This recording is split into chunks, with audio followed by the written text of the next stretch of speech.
ఈరోజు ఉదయం నుంచి కొన్ని ఛానళ్లలో కాలసముద్రం గ్రామం కదిరి మండలంలో గంజాయి బ్యాచ్ హల్చల్ అని స్క్రోలింగ్ రావడం జరిగింది. దానికి సంబంధించి నేను కొన్ని వాస్తవాలు తెలియజేయాలనుకుంటున్నాను.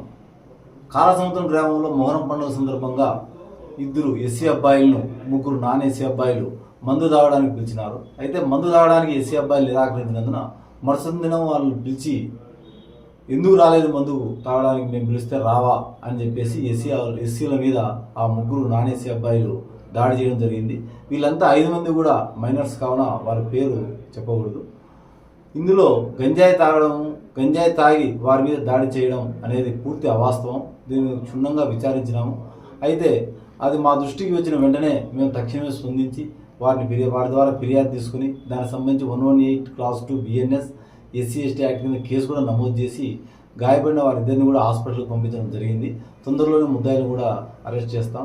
ఏదైతే టీవీలో స్కూలింగ్ వస్తుందో గంజాయి బ్యాచ్ హల్చల్ అనేది పూర్తిగా అవాస్తవం. నా పేరు జె. శివనారాయణ స్వామి, SDPO.